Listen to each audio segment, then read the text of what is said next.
if you go back to your childhood and your memories from childhood, you can remember your uncles or your aunties or those adults that were kind to you, that were very playful with you, that would make it a point to joke with you, that would make you feel welcome. And children have a way of detecting that, right? They feel kindness or they feel unwanted very easily.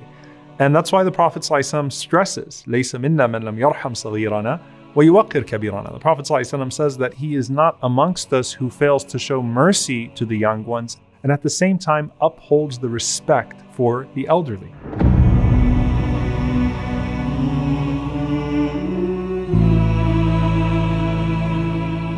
And Anas ibn Malik radiallahu ta'ala anhu says, I never saw anyone more merciful with children than the Prophet sallallahu alaihi wasallam. I mean, when you brought your children around the Prophet sallallahu alaihi wasallam, he would do everything but ignore them. He would play with them sallallahu alaihi wasallam. He would talk to them sallallahu alaihi wasallam.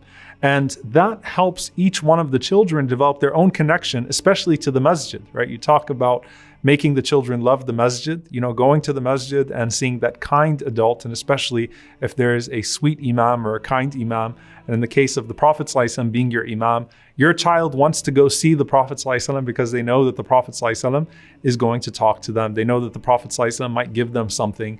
They know that the Prophet ﷺ is going to be playful with them. So that's really part of the culture that the Prophet ﷺ is setting up in his community. And Anas radiallahu ta'ala anhu says he used to mix with us so much that he would ask a little brother of mine, Ya Aba Umair, ma fa'al al-Nughayr? I had a younger brother named Aba Umair, and he had a little bird, al-Nughayr, and the Prophet ﷺ, every time he saw him, he'd ask him about his pet. He'd ask him about his pet bird, sallallahu alaihi wasallam, and take interest in it, right? So when you're walking up to kids and you're talking to children and you're asking them about their interests, you're asking them about how far they've gotten in their game, about how things are going in their sports or whatever it may be that they're doing. So the Prophet ﷺ would develop that type of relationship with the children of the community. Those children, of course, who would grow up to become the scholars of this ummah, right? Because they were young enough to be sahaba, and at the same time they learned whatever they could from the elder companions and transmitted that to the next generation of eager tabi'een, the next generation that came in this ummah.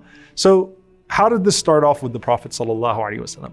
Well, for one, if you had a child and you lived in Medina, you wanted to bring your newborn to the Prophet ﷺ. You wanted the Prophet ﷺ to name your child for you. You wanted the Prophet ﷺ to hold your child and make dua. You wanted the Prophet ﷺ to do the tahniq, where he would take the date ﷺ and rub it on the top of the mouth of the child. You wanted that from the Prophet ﷺ, and he would oblige alayhi salatu wasalam. Anas radiallahu ta'ala anhu mentions Abdullah, the son of Abu Talha, and he says that when he was born, the Prophet ﷺ held him and he took the date and he put it in his mouth and he put it in the mouth of Abdullah. And Abdullah really loved that date. So the Prophet ﷺ said, Hubbul Ansar at-Tamr. This is how the Ansar are. They love dates. And the Prophet ﷺ named him Abdullah. So you had all these children that were walking around that were actually named by the Prophet ﷺ. And when the Prophet ﷺ saw the Abyssinian children, he would try to speak their language ﷺ, and he would stumble speaking their language, sometimes on purpose, so that they could laugh with him ﷺ as he was trying to speak their language. A child could take him by the hand ﷺ and show him things and point out things to him. And the Prophet ﷺ would play with them. And Rasulullah ﷺ would not turn away from them until they were satisfied. We also see, subhanAllah, a really beautiful narration, because sometimes these things are actually, in the small print, if you will, of a hadith. When the Prophet ﷺ used to receive fruits, now back then, obviously, probably for better, you don't really have candy, right? The sweet is the fruit, and the kids loved fruits. And in Medina, when people would have their new picks of fruit, they would always want to bring something to the Prophet ﷺ.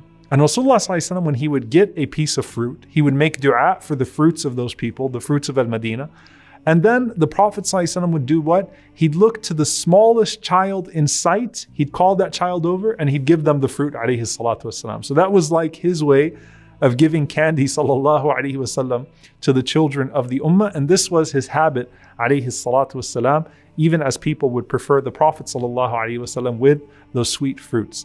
Now, with his own children, sallallahu alayhi wasallam, that was a sight to see in and of itself, meaning his grandchildren, alayhi salatu wasalam. When it comes to Al-Hasan wal-Hussein, radiyallahu ta'ala anhuma, the Prophet ﷺ's relationship with them was so beautiful. And the Prophet ﷺ would not just hold them and testify to Allah subhanahu wa ta'ala how much He loves them, but He would say loudly, sallallahu alaihi wasallam, "Oh Allah, love those who love them," and hold them, sallallahu alaihi wasallam, and He would kiss them, alayhi salatu wassalam.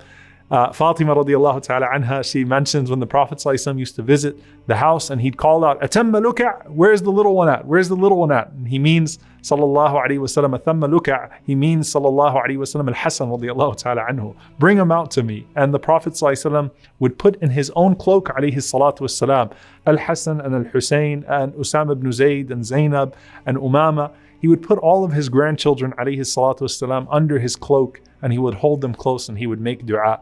And this was a sight that was changing the culture of Al-Madinah.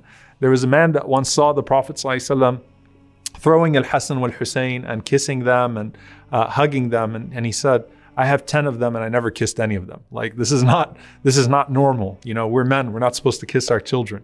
And the Prophet ﷺ said, "What can I do about a man who has no mercy? You know, whoever does not show mercy will not have mercy shown to them."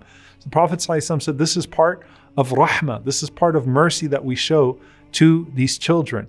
And the Prophet ﷺ especially paid attention to those orphans, to those children that were deprived of that love. The Prophet ﷺ would go out of his way to be that figure to those orphans that didn't have the love of a father, because he ﷺ did not have that love himself. He grew up without that.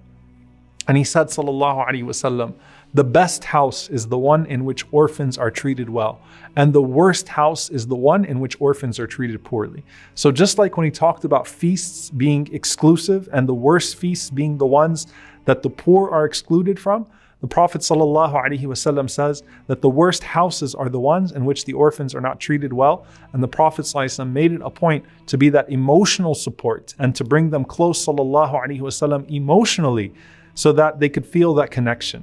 And that's why he told Abu Darda radiallahu ta'ala anhu, he said, "Do you want your heart to be softened? Do you want to find that your things will be provided for you in life?" He says, "Adni al-yatima mink," bring the orphan close to you. "Wamsah bi ra'sihi wa at'imhu min ta'amik," and caress his hair and feed him from what you eat. And he said, "Wallahi, it will soften your heart and it will fulfill your needs." So the Prophet ﷺ would go out and he would bring the aitam, he'd bring the orphans to his own home, sallallahu alaihi wasallam. He would walk with them. And because they were so subject to exploitation, the Prophet ﷺ would not just play with them, but he would intercede for them for any issue that they had, sallallahu alaihi wasallam. So he pays special attention to children as a whole in the ummah, and he pays even closer attention, sallallahu alaihi wasallam, to those children that were not getting to live like the children around them. صلوا عليه صلوا عليه